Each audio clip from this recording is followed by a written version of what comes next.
Hey guys, 大家好，我是 Kelly. Welcome to my channel. Today I want to talk about one of the most recognizable character in Chinese culture, Nezha, and the very popular animated film Nezha 2, which just breaks the box office record in China, becoming the best-selling movie in Chinese history. And now I think it's among the top 10 best-selling movie in the world. Quite amazing, right? 最近《哪吒2》这部电影特别受欢迎，那我也想和大家借着这个机会聊一聊哪吒这个人物形象以及哪吒这部电影。I just saw the movie yesterday in the United States. It is fabulous. I mean, from the storyline, 故事情节 the setting of the characters, 人物设定 and the special effects, 特效 all good at very high level. 就是这些都做得非常好。那 the whole experiences is different from the Hollywood movie. 整体的观影感受和好莱坞电影是有些不同。So I really recommend you guys to check it out in the theater. Here I want to share some of the backgrounds of Nezha, the character itself, and some of my thoughts about the movie.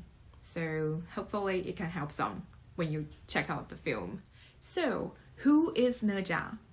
So Nezha, pronounced as Nezha. It's kind of difficult to pronounce, I know. Nezha. Yeah. So Nezha is one of the most recognizable figure, as I mentioned, in Chinese mythological folklore and religion.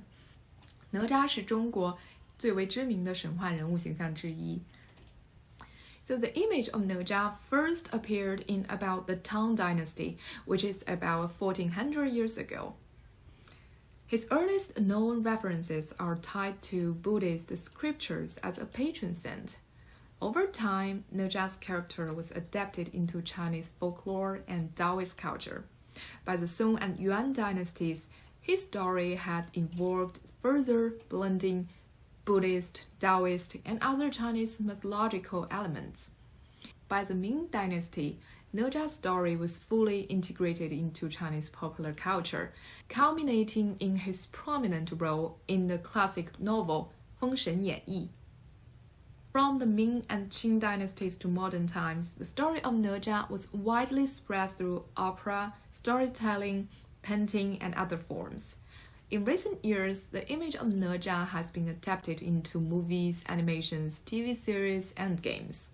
So why Nezha is so famous? What is Nezha's story? 哪吒为什么这么出名呢？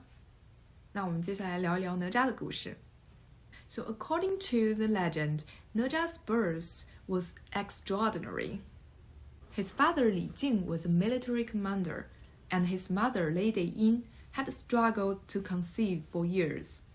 One night, Lady Yin dreamed of a Taoist immortal Tai Zhenren, who gave her a magical pearl. She soon became pregnant, but instead of giving birth to a child, she delivered a bowl of flesh. Li Jing was so horrified and sliced the bowl open with his sword. And out jumped a fully formed boy, Nezha. Tai Zhenren, the immortal who had blessed Lady Yin, took Nezha as his disciple and gifted him magical power, including Nezha's three iconic weapons: 混天绫, Universe Ring, a magical red silk ribbon; 乾坤圈, Heaven and Earth Ring, a powerful golden ring; 风火轮, Wind Fire Wheels, fairy wheels that allow Nezha to fly at incredible speed. So Nezha was such a precocious and fearless child with supernatural power and huge strength. One day, while playing near the East Sea, he met Ao Bing, the son of the Dragon King. Ao Bing was then causing trouble, and Nezha, in a fit of anger, killed him. This act enraged the Dragon King, who demanded justice from the Nezha's family. To protect his family and village from the Dragon King's anger, Nezha took responsibility for his actions. In an act of self-sacrifice, he stripped his flesh from his bones and returned his body to his parents, effectively ending his mortal life. After his death, Nezha's spirit wandered the earth. Then his master Taiyi Zhenren used lotus roots and leaves to reconstruct his body, resurrecting him as a powerful immortal. This new form made Nezha much more stronger, and he was given additional magical abilities. After that, Nezha went on to perform many heroic feats, often fighting against evil forces and protecting the innocent. In Fengshen Yan Yi, he plays a key role in the war between the Shang and Zhou dynasties, siding with the righteous Zhou forces against the corrupt Shang rulers. His bravery, loyalty, and superpower made him a very important role in the epic battle. So that's about the well-known traditional Nezha story in Chinese culture. So over the years, Nezha remains a popular figure in contemporary Chinese culture. He has been featured in many films, TV dramas, and animations, including the 2019 animated film Nezha, the first Nezha, The Birth of the Demon Child, which was a big success in Chinese box office and word of mouth. I will strongly recommend you guys to check the first Nezha before you go to see the second one, because a lot of character settings are explained in the first film, especially if you are not familiar with any of Nezha's story in the past.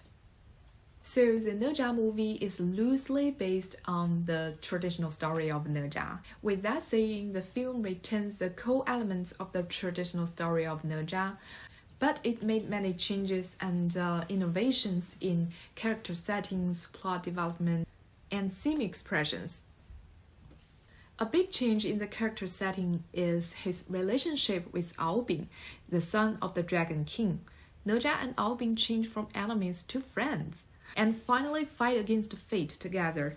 The movie explores the theme that if one's fate is predetermined or if one can shape the path of their own.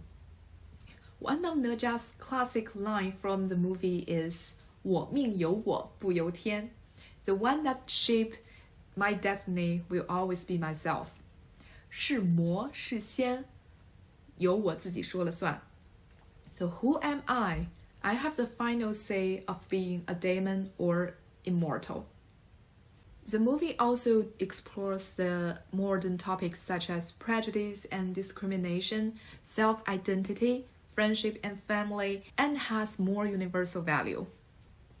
So being an animated movie, it has a lot of humor elements and modern language styles to make the story more relaxed. The visual effects and action design are extremely cool, and the fighting scenes are gorgeous and shocking. So I do recommend you guys to check it out, and I would love to hear your thoughts about the movie. Leave me a message in the comment if you have any questions, and I'll see you in the next video. Bye!